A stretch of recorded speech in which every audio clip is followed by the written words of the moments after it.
Today's episode is a powerful conversation with Jan Winhall, an expert who's revolutionizing how we understand addiction, trauma, and healing. If you have ever felt trapped in cycles of behavior you can't seem to break, if you've struggled with food, substances, or any pattern that seems to control you, this episode is going to change everything. Jan is going to walk us through her groundbreaking Felt Sense Polyvagal Model, a compassionate, body-centered approach that doesn't just label you as disordered, but understands your experiences as intelligent adaptations. We'll explore how your nervous system works, why you do what you do, and most importantly, how healing is absolutely possible.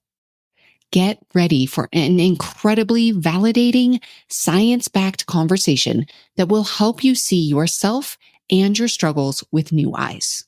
Jan Winhall is about to show us that our bodies aren't the enemy. They're actually trying to protect us. So let's dive in. Welcome to Binge Eating Breakthrough, the podcast to help you stop feeling out of control around food and build trust with your body. If you've tried everything but still feel stuck, you're not alone. I've been there too. I'm Jane Pilger, and I'm here to help you see binge eating in a new way so you can finally break free. Each week, you'll get the tools and insights to create peace with food and your body. Your breakthrough starts now. Hi, Jan. I'm so excited to have you here on the podcast today. I know that what we are going to talk about is going to be really insightful to all of the listeners. So with that, let's just jump in. And where I think I'd like to start is for somebody who might be listening who has never heard of the Felt Sense Polyvagal Model. Can you tell us a little bit about what it is and how it came to be? How it came to be was really over 40 years ago now when I started practicing. I was given a task of running a group for young women who were incest survivors. Mm-hmm. And I was completely overwhelmed by that task.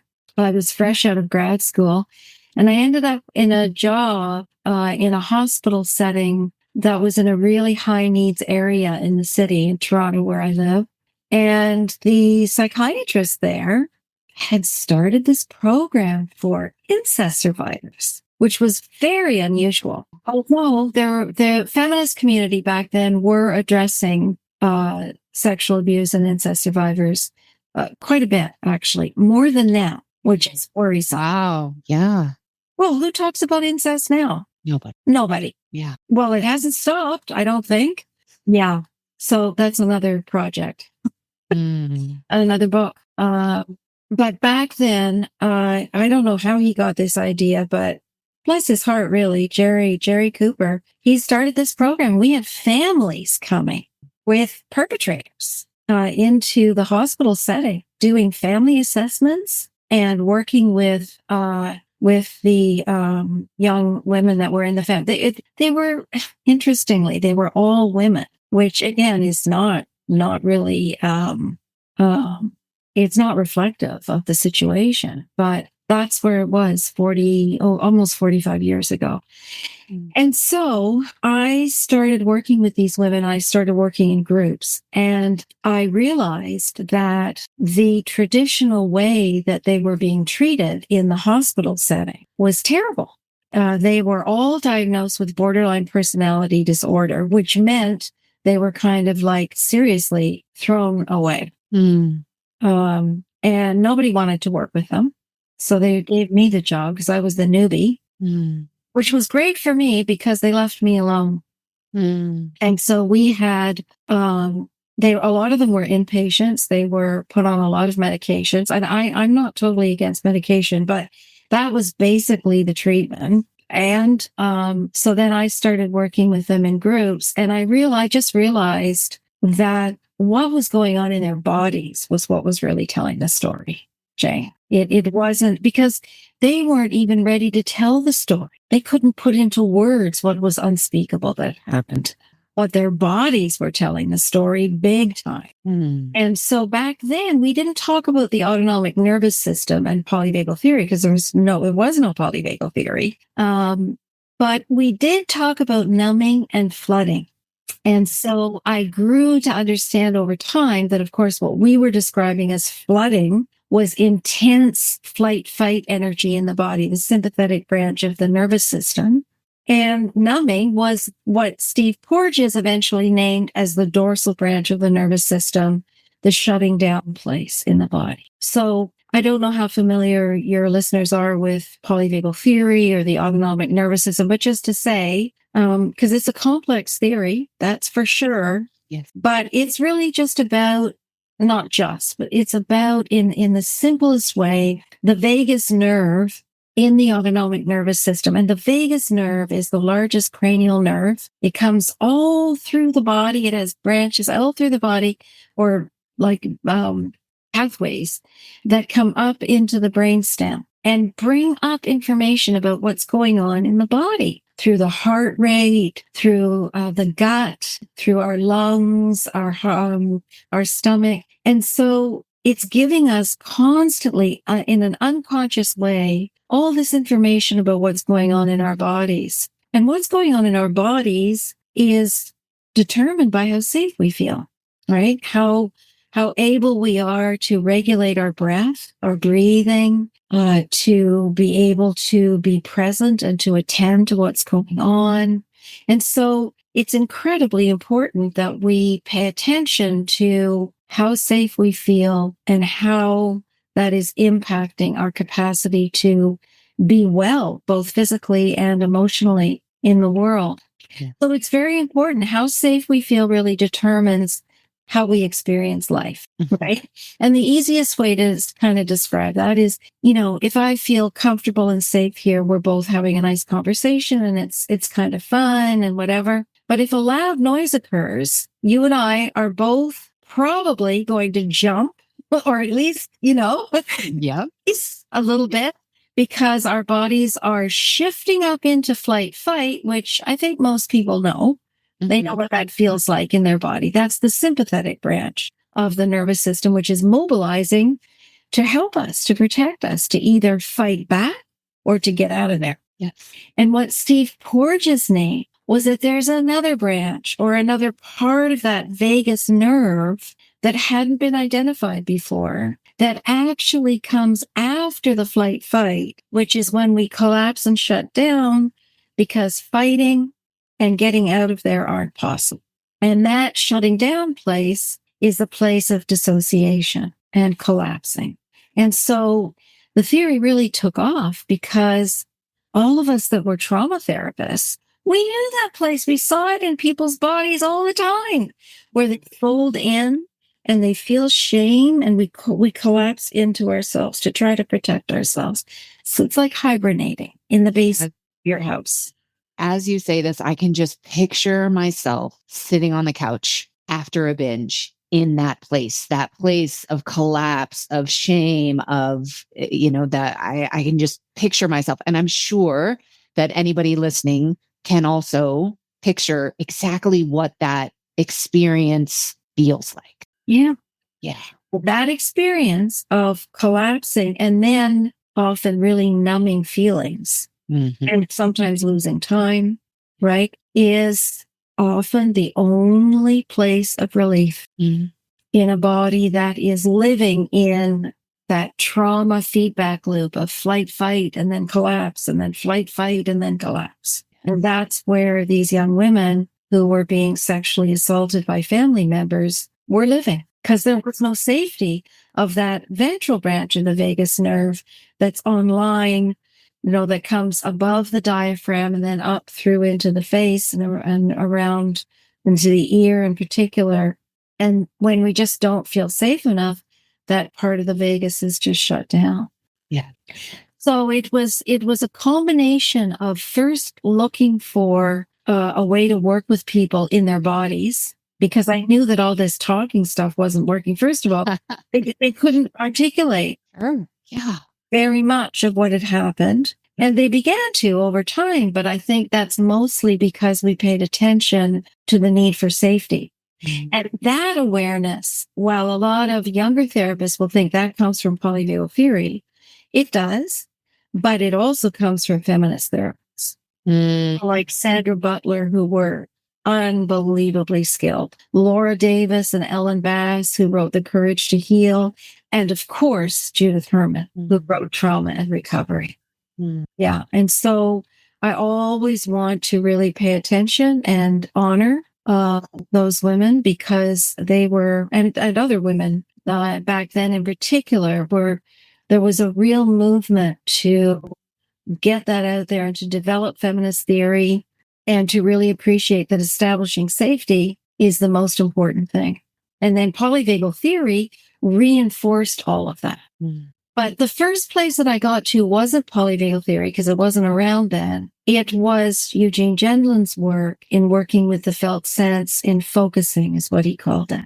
And a lot of people haven't heard of Gendlin, and it's my mission to make them aware of Gendlin's work because he was really the first person who really uncovered and identified the power of embodied change, how change happens in the body. It happens through what we call these felt shifts in the body, where there's a kind of feeling of intensity or a lot of feeling that's in there that I could see in these young women too. And then as we would be together, and there would be this safety and this beautiful over time, because it could also really blow up and get chaotic. Imagine with lots of young women who've been so traumatized and they would project all of their stuff on each other. Yes. Poor little me. I made mistakes back then for sure. But we kind of forgave each other and we went through amazing experiences, both really joyful and also horrific. Yes. Yeah. Yeah. And in that connecting, we were able to start to create the safety. And then they were able to start to come into their bodies. And then I could see the shift in their bodies where they would feel the intensity, receive this warmth and care and love. And that happens to us all the time, right? You're upset, you go to your therapist or you find your girlfriend or your partner or whatever, you express that, and there's this opening that happens. And that opening that Gendlin saw through research that they did, this physical release in the body is what we call the felt shift. That's what I then connected with the shift in autonomic state. The shift from sympathetic into ventral safety, or from dorsal collapse into sympathetic into safety and releasing, was also, so yes, it was an introceptive process of coming in and sensing into your experience, your lived experience in the body. And it is also that mechanism that is intertwined with shifting in autonomic state. That makes sense to you? Yes, absolutely makes sense. And what we see so often is that we use we use food, we use a substance, we use shopping or anything else to create that shift. But really what we're doing is we're shifting back and forth. It's that trauma feedback loop that you were saying, shifting back and forth between the fight flight and then the dorsal collapse. So it's like our bodies know that a shift is necessary, but we end up stuck in that feedback loop. And so what you're saying is if we bring safety in, we bring in that ventral branch of the autonomic nervous system, we can create a shift, but it's a different shift. Yes, it's a felt shift rather than an addictive shift. Yes. Yeah. So that's what I began to kind of formulate in the model. I had the flooding and I had the numbing, and I had, or in the early days, the me sitting there trying to hold that together in a safe state that we would now call ventral. Yes. And then I realized that addiction, so these things that the women were doing that were, they were all being labeled and interpreted as masochistic and attention seeking and blah, blah, blah. But what was really going on there was that there was this instinctual knowing in the body that you have to shift. If you're up in sympathetic for too long, you have to shift into a dorsal state of shutdown and relief because you can't live there forever. Your heart rate is like this, right? It can't sustain. You would die. Yes. So bodies know instinctively. And so when you understand it through the lens of the nervous system, you can see, oh, that's what has to happen in order for a body to live. Yes. And the same thing is true in dorsal. Yes. I asked Steve about this in particular, believe me, because it's very important that in dorsal, you can't live there forever either because the heart rate is actually lower than it is when we feel calm and safe. Mm-hmm. And that's how he discovered the dorsal branch. Was that it was actually lower because he was doing all these studies with heart rate variability. And he thought, well, how can it be lower? Where's that in the nervous system? It's not ventral and it's not sympathetic. Yes. Yes. And he got to that through studying premature babies that were ill. And you'd think their heart rates would be pumping like crazy if there's no dorsal, but they weren't. They were so low and then some of them were dying. Yeah.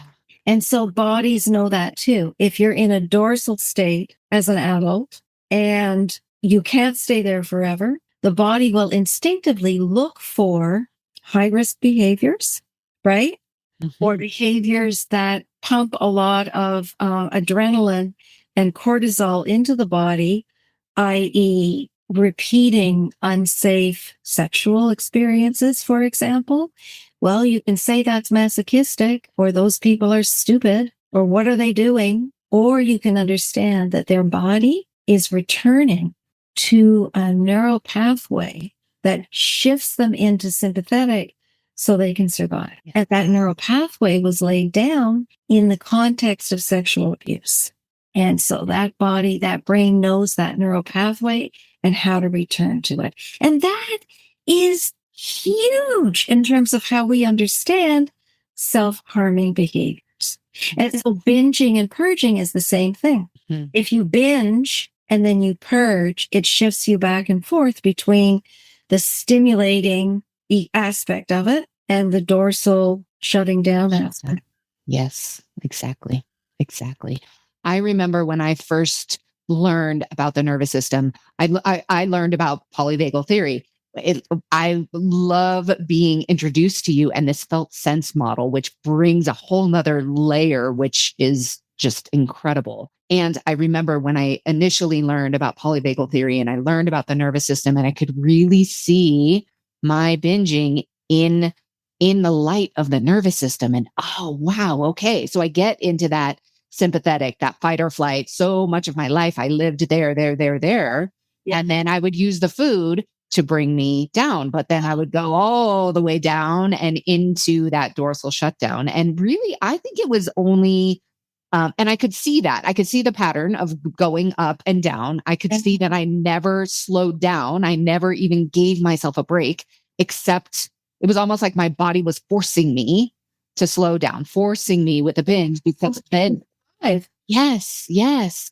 And it was only really in learning more from you that I understood I think for me, logically, we can't just live in sympathetic all the time. It's kind of like, driving with just your pedal to the metal, but we can't do that all the time. But I was really shocked to learn we can't live in dorsal all the time either. No. That was really surprising to me. It's like, oh, either way, the body's just going back and forth on the seesaw when we're in that feedback loop. That's right. Yeah. And that's how he discovered that was through these little preemie babies. Mm-hmm. Heart rates were so low. And the neonatologist knew that. Mm-hmm. One of them wrote a letter to him. And Porges was trying to figure this out. Like, how does this work that these babies' heart rates are so low? But that's really what led to him understanding. I mean, this is huge. So huge. And when you think about it, you think, well, imagine having a map of the nervous system that doesn't acknowledge dissociation. Like, duh. Right. We have all experienced dissociation. Yes, yes, yes. So tell us about, well, first of all, I would love for you to share your definition. You have a beautiful, very succinct definition of addiction. I know some people wonder, am I addicted? Am I not addicted? Tell us if you would share your definition of addiction. My definition is really simple, and it includes anything and everything. So it's basically, the definition is a process. It's like, is this behavior something that helps you in the short term and it hurts you in the long term and you can't stop doing it? That's it. You might be able to stop for a while if you binge, but if you then start up again, that's a problem, right? Because binging is a problem. Might not be there every day, because people will often say, oh, it's not an issue, I don't do it every day. Like, that doesn't matter. Yes. What matters is if when you do it, it creates havoc in your life and you go back to it when you're stressed. Right? So even if it's something like shopping, it's not a substance. Yep. But if you only go on shopping sprees once a year and you spend $10,000 that you don't have, the rest of that year you're making up for that, right? Yeah. So it's a very simple definition. I don't get into power struggles with people about whether they're addicted or not. It's really, you have to find that in yourself. You have another term that I would love for you to share. Rather than thinking of or calling something an eating disorder, for example, what's the terminology that you use? With eating disorder, I often use the term adaptation, or dysregulation. Yeah. So instead of talking about, or we could talk about food addiction, food dysregulation. I like using the term borderline personality adaptation, because I think that in the Diagnostic and Statistical Manual, there are a lot of things about the diagnoses that are characteristics that form a kind of patterning. But we can take those patterns and look at them in terms of the nervous system and understand them through that lens of dysregulation in the nervous system, and see them then as adaptive features of a dysregulated nervous system. So it's not about dysfunction, and it's not about pathologizing. It's about, when we understand how bodies work, then we understand these adaptive behaviors that are only understood within the context in which they occur. Yeah. So powerful. I really love the term eating dysregulation. I think for me, I've struggled with the addiction term. I think your definition is beautiful. It's very succinct. It's very, easy to see. But yeah, for me, I really like that. It is an adaptation. It is a response to a dysregulated nervous system. We're really trying to use food or other things to regulate our nervous system. And so then if we can see it from that lens, oh, okay, so I'm not broken. There's not something wrong with me. There is this, my body is actually trying to do what it needs to do. It's just, I figured out how to use food to shift my states, but unknowingly, I kind of got myself caught in this feedback loop where I'm just going back and forth between the sympathetic fight flight and the dorsal shutdown. And I just go back and forth and back and forth. And then I can see, it's unknowing because it's unconscious. Right. Yes. It's led by the nervous system, which is mostly unconscious through the brainstem, which is a primitive part of the brain. Right. And we don't think, we don't think about that. We don't think, oh, we should jump when there's a loud noise. We just jump. Which is why then it does feel like we're kind of taken over. We're compelled. Like it's not an actual logical decision tree. It's just something that then we find ourselves there, particularly before we have that connection. Yeah. And also because of the way that the brain works with neural pathways, that that flight, fight, freeze, shutdown response is a neural pathway in the brain. And the more you walk down those neural pathways, the more that becomes an addictive path. And then there's the whole piece around neuroplasticity, right? That if you so the brain changes and it produces new cells all the time. That's all really great. It helps us to heal. At the same time, though, in addiction, if you keep traveling down that same pathway of binging and purging, eventually it forms a rut, literally, in the brain. And that rut, then, it's like a stream, when you get a rut,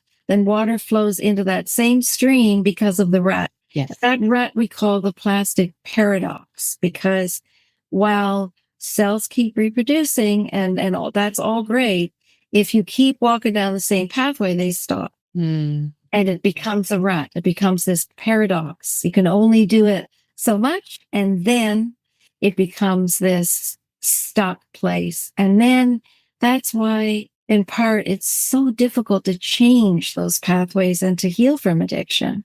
Yeah. But it's possible. That's the really great thing, is that through these introspective practices like felt sensing or mindfulness or other ways of being able to yoga practice with breath, coming into the body and then down and connecting deeply inside with ourselves, that we can make these new neural pathways and then kind of get on the new highway and out of the detour.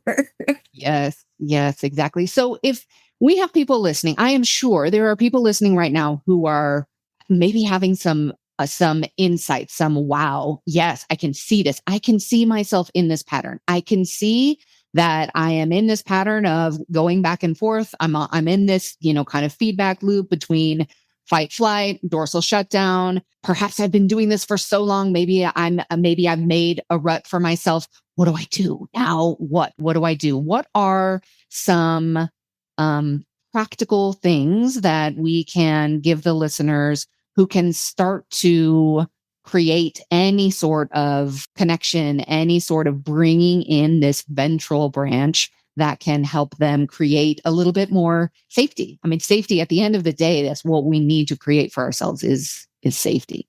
Yeah. So the most important thing is to make a connection with another person where you feel safe, right? Because we can't heal alone.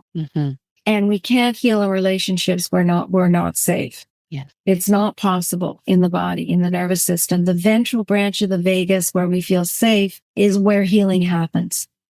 Health, growth, and restoration happens in the ventral vagus. So the first thing is that we need to find somebody we can feel safe with, to what we call co-regulate, to connect with us, because nervous system to nervous system feeds on each other. And that's the most important thing, a place to start. So get yourself, and then community. Get yourself to some person, community, where you feel you can start this journey. So deciding, have a look around, decide who are you attracted to? You can start with a yoga practice. Breath is one of the quickest, most efficient, and simple ways to activate that vagus nerve. But some people are never going to do that because it's too scary, and they're overwhelmed by that. Some people will say, oh, well, maybe I could go to a yoga class, and so find Ariel Schwartz, who is amazing. She is. Good friend, love her. She's great. Ariel's work is wonderful, and you can find her online. I'll put a link to her in the show notes. I will. Yes. Yeah.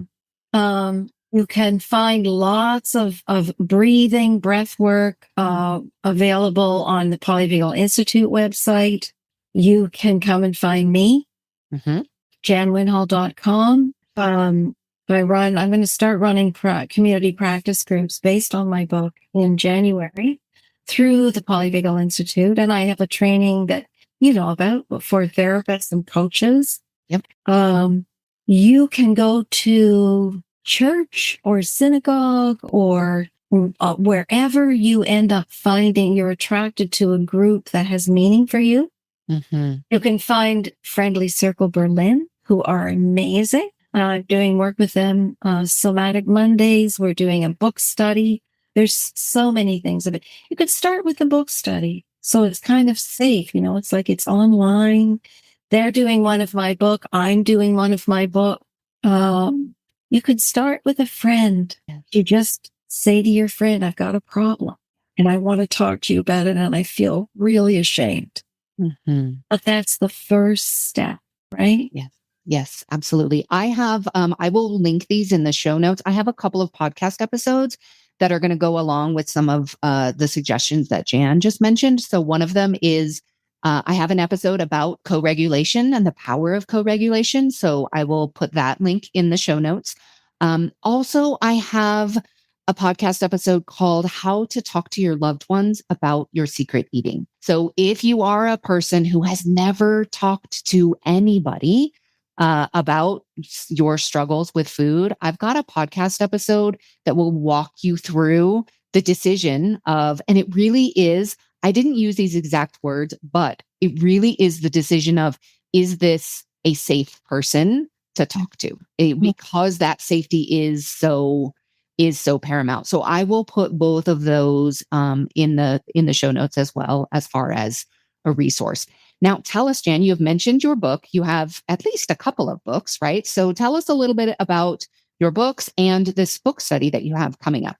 Well, my first book, I don't think I have a hardcover copy of it. It costs like $150. I have it over here on my piano. There it is with the people jumping up and down. Yeah. Trauma and Addiction with the Felt Sense Polyvagal Model. That's really a coach or clinician book to really go through in depth the theories that are underneath and support the model and how I kind of created the model. It started with working with the group and then working with with Jen, of course, it goes through the steps of focusing and Dan Siegel's work in interpersonal neurobiology. I love. Yes. Polyvagal theory and talking about meeting Steve, and also the Felt Sense Polyvagal Dialogue, which is my next book. So the second book was this book that just came out, 20 Embodied Practices.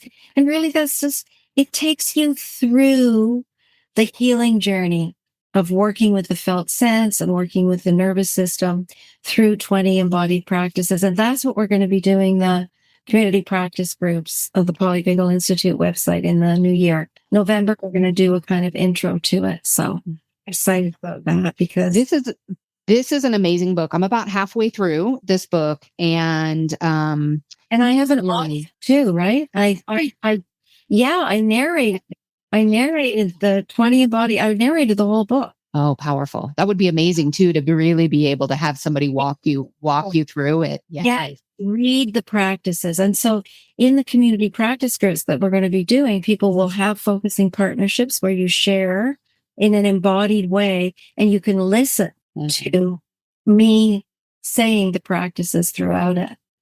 And then the third book I'm just starting now, I'm having fun with that, is going to be the Felt Sense Polyvagal Dialogue. So how to take the model and work with in relationship with couples. Amazing. Yeah. It's really an exciting time. We're starting a Felt Sense Polyvagal Model Institute. It's the first time I've said this, kind of more public. Wow. Yeah. And we've got lots of facilitators now, like about 15 people that are trained, and they'll be working with me in the community practice groups. And it's just such a you just have to find the community that speaks to you. Yes. So, a lot of the different communities are doing great stuff. It's finding what community feels like they're your tribe. Yes. Exactly. That sense of safety, it took me a long time to be able to put those words to it, that safety really is at the heart of healing. And what I find, so many people end up telling me, like, I feel so safe with you, or within our Cultivate, we have a Cultivate group program. And one of the things that I hear more often than anything is, oh, this is just such a safe place.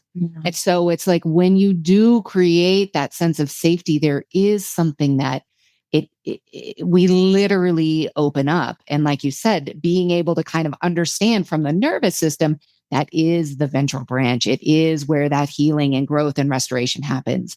And it makes so much sense that we want to hide if we have shame over this thing that we think we're doing this very bad, awful thing, whatever it is that has these bad, awful consequences that really don't line up with who we are in this world. It makes sense that we want to hide from it, but it's really, really important to know we cannot heal on our own. We can't stay in silence and in hiding and expect that healing and growth and restoration to happen.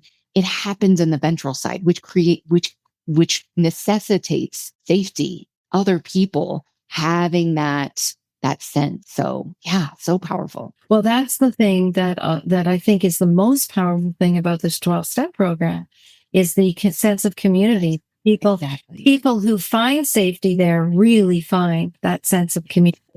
Yes. And that's so potent, right? Yes. Yeah. And it's so hard because when we're in that state of addiction, what we want to do is isolate. Yes. Or maybe hang out with your buddies and drink and whatever. But the focus is the drinking and the numbing. Yes. It's not the really present, vulnerable connecting. Yeah. Yeah, absolutely.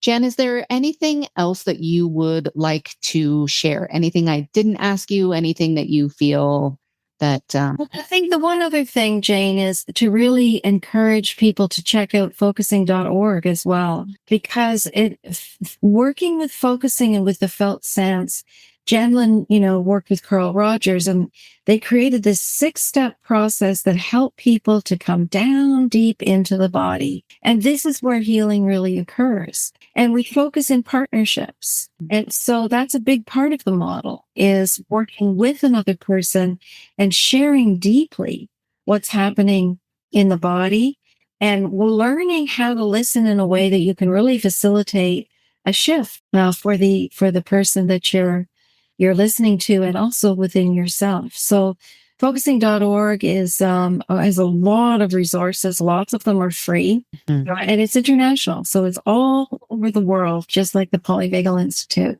Amazing. I was not familiar with Jenlyn until your introduction. So I will absolutely include that in the show notes as well. And then a question just came up for me. Certainly we will have people listening who have the idea of going into the body and doing any of that type of exploration feels very unsafe.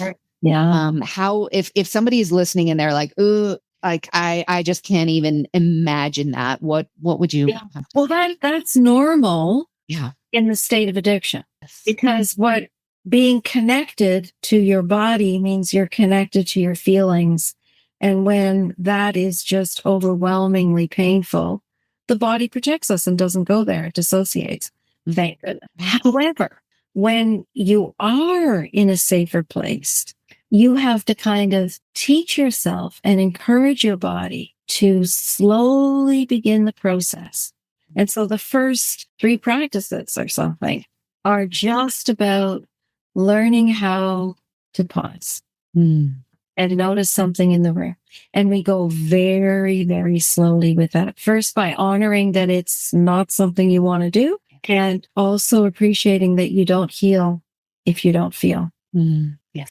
This is healing, but only in the context where the body feels safe will it allow you to make contact. So it's coming into safety and then appreciating and then really starting to feel, wow, it feels amazing to be close to another person. These are the goodies of life. Yes. It's all those goodies. It wasn't safe.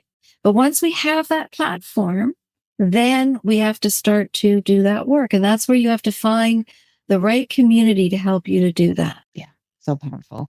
So I would also add to that, think to yourself, is there any time, any time during your day, during your week, during your year, where you do have a sense of safety? For some people don't. Some people have a place. Some people have a person. Maybe it's an animal. Maybe it's a stuffed animal. Maybe it's the water. Is there something where you know what, in general, I do. I live in that fight. I'm kind of bouncing back and forth between fight or flight and shutdown. But, when I go out into the mountains or when I go to the park, something's a little bit different. Yeah. Yeah. So get curious about that for yourself. And if you have that thing, even as I'm describing this, you may have just had a place come into your mind or a person or a thing. And if so, do more of that. Just any amount. Yes. The other thing I found too is that's so important is sometimes people and I talked about this too, remember? And it doesn't have to be the word safe. You can talk to yourself about, is there a moment, just a little moment where maybe at work where you feel pretty competent? Yes. Oh, I got this. I know how to do this thing that I know how to do. Yeah. So some people, that really helps them a lot. They don't like the word safe because they don't, but a place where you feel like, you're kind of doing your thing and you know what you're doing. Yes. Or a place where you feel grounded. Maybe it's with God. Maybe it's with, whatever that place is that you have. And that's so important. That's a starting point, right? Yes. Yep. Exactly. Jan, thank you so much for this. I think you know what I will say to you though, Jane? Thank you for the work you must have done with yourself to be able to talk openly, first of all, about binging and even more about purging. Yeah. And to be able to not just talk about it, but to really help people to be able to do what you've done. That is really commendable. Thank you. I received that. And one of the things that is so powerful for me is the frequency with which I hear, wow, you get it. I know you get it. Because I've been there. Or I just told you a story that I have never told anybody, really. So I become that safe place for so many people. And to have the gift to be that safe place, it's so powerful. And I really do see it as a gift and an honor. And I really don't think I would change all of what I went through to be here on this side. It's just, and what I love too is in getting to meet somebody like you, where it's here's this concept, polyvagal and the nervous system and all of these things that I have been such a powerful part of my own healing process. But then to get to know even now on the next level, this felt sense and the felt shift and the focusing, it's oh, wow, this takes it all even to an even deeper level than I've already been. So thank you for the work that you're doing. And what I love is that we can all just continue to do more and more and bring more people healing and an understanding so that it's not just I'm broken or there's something wrong with me or I'm disordered. No, your body is actually working the way it's designed to. Now bring in that safety, that ventral branch, we can have healing and growth and restoration. Absolutely. So powerful. Yeah. Addictions are adaptive responses in maladaptive environments. Yes. Addictions are not maladaptive. And people aren't maladaptive. That doesn't make any survival sense. Right. Environments we create are maladaptive. That is, yes. That is. Yes. That is such a good distinction. Jan, thank you so much. I highly encourage anybody to go get this book, 20 Embodied Practices for Healing Trauma and Addiction. I will include a link to Jan's website where you can get all the information on her books, anything she's got coming up, and anything there. So Jan, thank you for this. And I look forward to learning more from you. Thanks, Jane. It was lovely to meet you. Oh. If you like what you're hearing on the podcast, you will love my new book, The Binge Eating Breakthrough: Why Food Isn't the Problem and What Really Is. Discover why willpower isn't the answer, why restricting certain foods often backfires, and why understanding your brain and body is the key to lasting change. Learn to shift from shame and self-blame to curiosity and compassion. Get it today at janepilger.com/book.